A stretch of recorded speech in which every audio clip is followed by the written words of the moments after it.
Yes, അത് തന്നെയാണ് ചോദ്യം. അന്നത്തെ ദേവസ്വം മന്ത്രിയിലേക്ക് കാര്യങ്ങൾ എത്തുമോ എന്നുള്ളതാണ്. അപ്പോൾ അത് ഇനി പത്മകുമാറിനെ ചോദ്യം ചെയ്യുന്നതിനൊക്കെ അടിസ്ഥാനത്തിലായിരിക്കണം എന്ന് മനസ്സിലാക്കാം. അത് ഉദ്യോഗസ്ഥ തലത്തിൽ മാത്രം ഒതുങ്ങുമോ എന്ന സംശയം ആദ്യഘട്ടത്തിൽ ഉണ്ടായിരുന്നു.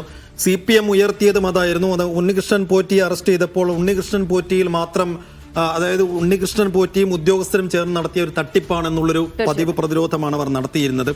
അപ്പോൾ ഇപ്പോൾ നമുക്ക് മനസ്സിലാക്കുന്ന ഉണ്ണികൃഷ്ണൻ പോറ്റി ഇതിനുള്ള അപേക്ഷ നൽകിയത് പത്മകുമാറിനാണോ അതോ ദേവസ്വം മന്ത്രിക്കാണോ എന്ന ചോദ്യത്തിനുള്ള ഉത്തരമായിരിക്കണം ഇനി SIT തേടുന്നത്. എന്തായാലും ഈ തദ്ദേശ തെരഞ്ഞെടുപ്പിന്റെ പ്രചാരണം അതിന്റെ ഉച്ചസ്ഥായിലേക്ക് നീങ്ങുന്ന ഘട്ടത്തിൽ പാർട്ടി ഇത് കണ്ട് പ്രതിരോധത്തിലാക്കുന്നു എന്ന ചോദ്യത്തിനും കൂടി ഉത്തരം തേടണം. വിജിൻ വായന്തോട് നമ്മോടൊപ്പം ചേരുന്നുണ്ട്. വിജിൻ, പത്മകുമാർ വലിയ തോതിൽ പാർട്ടിയെ ഈ നിർണായക ഘട്ടത്തിൽ പ്രതിരോധത്തിലാക്കിയിരിക്കുന്നു എന്ന കാര്യത്തിൽ ഒരു തർക്കവുമില്ല.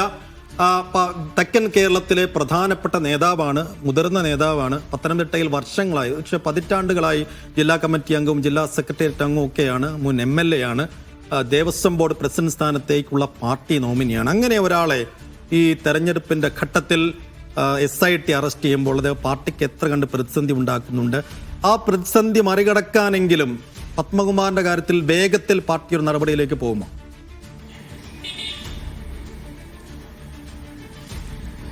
സൈഫുദ്ദീൻ ജിൽസി ഇന്നെന്തായാലും CPMന്റെ സംസ്ഥാന സെക്രട്ടേറിയറ്റ് യോഗം ചേരുന്നുണ്ട്. അത് ഈ വിഷയത്തിൽ ചർച്ച ചെയ്യാൻ വേണ്ടി മാത്രമായി വിളിച്ചു ചേർത്ത യോഗമല്ല. സാധാരണഗതിയിൽ വെള്ളിയാഴ്ച ദിവസങ്ങളിൽ CPMന്റെ സംസ്ഥാന സെക്രട്ടേറിയറ്റ് യോഗം ചേരാറുള്ളതാണ്. പക്ഷേ എന്തായാലും പത്മകുമാറിന്റെ അറസ്റ്റ് രേഖപ്പെടുത്തിയ സാഹചര്യത്തിൽ സ്വാഭാവികമായും ഇന്നത്തെ സംസ്ഥാന സെക്രട്ടേറിയറ്റ് യോഗത്തിലെ പ്രധാന അജണ്ട ഈ പത്മകുമാറുമായി ബന്ധപ്പെട്ട വിഷയം, സ്വർണ്ണപ്പാളി കൊള്ളയിൽ CPMലേക്ക് അത് എത്തി നിൽക്കുന്ന വിഷയം ഉൾപ്പെടെയായിരിക്കും ചർച്ചയ്ക്ക് വരിക. എന്തായാലും ഇക്കാര്യത്തിൽ നിലവിൽ CPMന്റെ ഒരു പരമ്പരാഗത രീതി എന്ന് പറഞ്ഞാൽ അതെടുത്ത് പരിശോധിച്ചാൽ പക്ഷേ പത്മകുമാറിനെ അങ്ങനെ പെട്ടെന്നൊരു നടപടിയെടുത്ത് മാറ്റി നിർത്താനുള്ള സാധ്യതയിലേക്ക് എത്തില്ല. പക്ഷേ ഇപ്പോൾ വന്നിരിക്കുന്നത് തെരഞ്ഞെടുപ്പിന് തൊട്ടടുത്ത് നിൽക്കുന്ന സമയമാണ്. തദ്ദേശ തെരഞ്ഞെടുപ്പിന് ഇനി 2 ആഴ്ചക്കപ്പുറം മാത്രമാണ് സമയമുള്ളത്. ഒപ്പം തന്നെ നിയമസഭാ തെരഞ്ഞെടുപ്പിലേക്ക് എത്താൻ 6 മാസം മാത്രമാണ് ഇനി ബാക്കിയുള്ളത്. അങ്ങനെ ഒരു ഘട്ടത്തിൽ പത്മകുമാറിനെ ഇനിയും പാർട്ടി സംരക്ഷിക്കുന്നത് ശരിയാണോ എന്ന കാര്യത്തിലുള്ള ചർച്ച ഉൾപ്പെടെയാണ് ഉയരാനുള്ള സാധ്യത. നേരത്തെ നമുക്കറിയാം, നവീൻ ബാബു ആത്മഹത്യ ചെയ്തതുമായി ബന്ധപ്പെട്ട് PP ദിവ്യക്കെതിരെയൊക്കെ വലിയ ആരോപണവും അതിൻ്റെ ദൃശ്യങ്ങൾ ഉൾപ്പെടെയൊക്കെ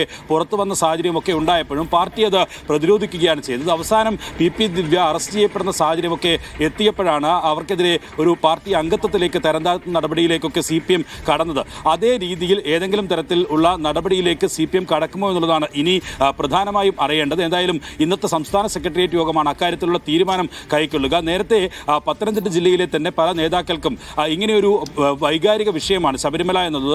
അതുകൊണ്ട് തന്നെ അങ്ങനെ ഒരു അതിൻ്റെ കൊള്ളയുമായി ബന്ധപ്പെട്ട ഒരു പാർട്ടി നേതാവിന്, പാർട്ടിയുടെ പ്രധാനപ്പെട്ട നേതാവായ പത്മകുമാറിന് തന്നെ അറസ്റ്റിലാകേണ്ട സാഹചര്യം ഉണ്ടായ ഘട്ടമാണ്. അതുകൊണ്ട് തന്നെ പാർട്ടിക്ക് ഇക്കാര്യം വിശദീകരിക്കാൻ പാടുപെടേണ്ടി വരും. അത് അങ്ങനെ ഒരു സാഹചര്യത്തിൽ സ്വാഭാവികമായും ഒരു മാറ്റി നിർത്തൽ അനിവാര്യമാണ് എന്നുള്ള ഒരു അഭിപ്രായമൊക്കെ അവിടെയുള്ള നേതാക്കൾക്കിടയിൽ ഉയർന്നിട്ടുണ്ട്. പക്ഷേ കോടതിയാണ് അന്തിമമായി കുറ്റക്കാരനെന്ന് വിധിക്കേണ്ടത് എന്നുള്ള നിലപാടാണ് സംസ്ഥാന സെക്രട്ടറി തന്നെ സ്വീകരിച്ചിട്ടുള്ളത്. അങ്ങനെ ഒരു ലൂപ്പ് ഹോൾ അതിൻ്റെ ഭാഗത്ത് ബാക്കിയുണ്ട്. അതുകൊണ്ട് തന്നെ കോടതി ശിക്ഷ വിധിക്കുന്നത് വരെ ഇങ്ങനെ പോകട്ടെ എന്നുള്ള നിലപാടിലേക്ക് ഒരുപക്ഷെ എത്താനുള്ള സാധ്യതയുണ്ട്. CPM സാധാരണഗതിയിൽ അങ്ങനെയുള്ള നിലപാടാണ് സ്വീകരിക്കുന്നത്. പക്ഷേ ഇക്കാര്യത്തിൽ നേരത്തെ സിജോ ഒക്കെ സൂചിപ്പിച്ചതുപോലെ ഇനി ആര് എന്നുള്ള ചോദ്യം കൂടി ബാക്കിയാകുന്നുണ്ട്. അങ്ങനെ ഒരു ചോദ്യം പൊതുസമൂഹത്തിന് മുന്നിൽ ഉയരുകയും ചെയ്തിട്ടുണ്ട്. ഇങ്ങനെ നേരത്തെ പറഞ്ഞതുപോലെ ഏതെങ്കിലും തരത്തിൽ സർക്കാരിന് പോറ്റിയൊരു കത്ത് നൽകിയതായി ഇതുവരെ വിവരമുണ്ടായിരുന്നില്ല. പക്ഷേ ഇന്നലെ SITയിൽ നിന്നൊക്കെ ലഭിക്കുന്ന ഒരു സൂചനകൾ അനുസരിച്ച് സർക്കാരിനും കത്ത് നൽകിയിട്ടുണ്ട് എന്നുള്ളതാണ് പറയുന്നത്. അങ്ങനെയെങ്കിൽ സർക്കാർ തലത്തിലേക്ക്, രാഷ്ട്രീയ തലത്തിലേക്ക് മറ്റൊരു അന്വേഷണം കൂടി വരേണ്ട ഘട്ടമാണ് നിലവിലുള്ളത്. ഈ അന്വേഷണത്തിൻ്റെ ആ ഭാഗത്തേക്ക് കൂടി പോകാനുള്ള സാധ്യതയുണ്ട്. ഒരു അന്വേഷണത്തിൻ്റെ മുന സർക്കാർ വൃത്തങ്ങളിലേക്ക് കൂടി നീങ്ങാനുള്ള സാധ്യതയാണ് നിലവിൽ കാണുന്നത്. അങ്ങനെ ഒരു അന്വേഷണം ഉണ്ടാകുന്ന ഘട്ടത്തിലേക്ക് എത്തുമ്പോൾ ഇപ്പോൾ പത്മകുമാറിനെ സംരക്ഷിച്ചാൽ അത് തിരിച്ചടിയാകും എന്നുള്ള നിലപാട് പല നേതാക്കൾക്കുമുണ്ട്. പക്ഷേ അത്തരത്തിലൊരു നടപടി എങ്ങനെ കൈക്കൊള്ളും എന്നുള്ളതാണ് നിലവിൽ ഇപ്പോൾ CPM ആലോചന മാത്രം നടത്തുന്നത് എന്നുള്ളതാണ് മനസ്സിലാക്കുന്നത്. കടകംപള്ളി സുരേന്ദ്രനെതിരെ നേരത്തെ തന്നെ പ്രതിപക്ഷ നേതാവ് നിയമസഭയ്ക്ക് അകത്തും പുറത്തും വലിയ തരത്തിലുള്ള ആരോപണം ഉന്നയിച്ചതാണ്. അത് പോറ്റിയുമായി ബന്ധമുണ്ട് എന്നല്ല, മറ്റൊരു VVIPയുമായി കടകംപള്ളി സുരേന്ദ്രന് ബന്ധമുണ്ട്. ഈ കട്ടിലപ്പാളിയും സ്വർണ്ണപ്പാളിയും ഒക്കെ പുറത്തേക്ക് പോവുകയും അത് എത്തുകയും ചെയ്ത VVIPയുമായി കടകംപള്ളി സുരേന്ദ്രന് ബന്ധമുണ്ട് എന്നുള്ള ആരോപണമാണ് പ്രതിപക്ഷം നേരത്തെ ഉയർത്തിയത്. അത് വീണ്ടും പ്രതിപക്ഷ നേതാവ് ഉൾപ്പെടെ ഉന്നയിക്കുന്നുമുണ്ട്. അതുകൊണ്ട് തന്നെ അങ്ങനെ ഒരു തെരഞ്ഞെടുപ്പ് ഘട്ടം കൂടി ആയതിനാൽ അങ്ങനെ ഒരു അന്വേഷണത്തിലേക്ക് പോകുമോ എന്ന ആശങ്ക കൂടി സംസ്ഥാന സർക്കാരിനെ സംബന്ധിച്ചിടത്തോളം, CPMനെ സംബന്ധിച്ചിടത്തോളം ഉണ്ട്. കാരണം കാരണം ഇത് സംസ്ഥാന സർക്കാരിൻ്റെ മേൽനോട്ടത്തിലോ അതിൻ്റെ കീഴിലായി നടക്കുന്ന അന്വേഷണവുമല്ല. ഇത് ഹൈക്കോടതി തന്നെ നേരിട്ട് വിലയിരുത്തുകയും ഹൈക്കോടതി നിർദ്ദേശപ്രകാരം അന്വേഷണം നടത്തുകയാണ്. നേരത്തെ അന്വേഷണ റിപ്പോർട്ട് ഓരോ ഘട്ടത്തിലും അത് ഹൈക്കോടതിയിൽ സമർപ്പിക്കുന്നുണ്ടെങ്കിലും പക്ഷേ ഹൈക്കോടതിക്ക് തന്നെ ഇക്കാര്യത്തിൽ ചില നിഗമനങ്ങളുണ്ട്. ആ നിഗമനങ്ങൾ നിരീക്ഷണങ്ങളൊക്കെ എല്ലാ ഘട്ടത്തിലും ഹൈക്കോടതി നടത്തുന്നുണ്ട്. അങ്ങനെ ഒരു അന്വേഷണം നടക്കുമ്പോൾ സ്വാഭാവികമായും രാഷ്ട്രീയ തലത്തിൽ കടകംപള്ളി സുരേന്ദ്രനിലേക്കൊക്കെ ഒരു അന്വേഷണം എത്തുകയാണെങ്കിൽ അത് CPM-ന്റെ സംസ്ഥാന കമ്മിറ്റി അംഗമാണ്, മുൻ മന്ത്രിയാണ്, മുൻ സംസ്ഥാന സെക്രട്ടേറിയറ്റ് അംഗമാണ്. അങ്ങനെയുള്ള പദവികളിലൊക്കെ ഇരുന്ന ഒരാളിലേക്കാണ് അന്വേഷണം എത്തുക. അത് CPM-നെ സംബന്ധിച്ചിടത്തോളം വലിയ തിരിച്ചടിയാണ് ഉണ്ടാക്കുക എന്ന വിലയിരുത്തൽ CPM-ന് തന്നെയുണ്ട്.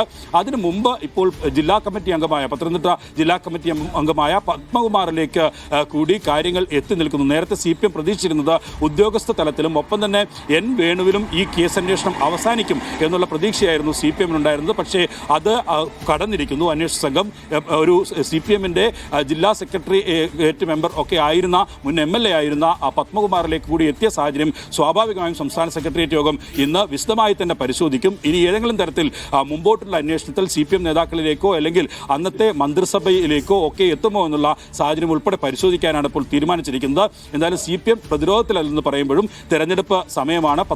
തദ്ദേശ തെരഞ്ഞെടുപ്പുകൾ നടക്കാനിരിക്കുന്നു. ഒപ്പം തന്നെ നിയമസഭാ തെരഞ്ഞെടുപ്പിന് ഇനി ചുരുങ്ങിയ മാസങ്ങൾ മാത്രമാണ് ബാക്കിയുള്ളത്. അതുകൊണ്ട് തന്നെ CPM സ്വാഭാവികമായും പ്രതിരോധത്തിലായിട്ടുണ്ട്. പക്ഷേ അത് മറികടക്കാനുള്ള എന്തൊക്കെ ഇടപെടൽ നടത്താം എന്നതായിരിക്കും ഇന്നത്തെ സംസ്ഥാന സെക്രട്ടേറിയറ്റ് യോഗത്തിൽ ചർച്ചയാവുക.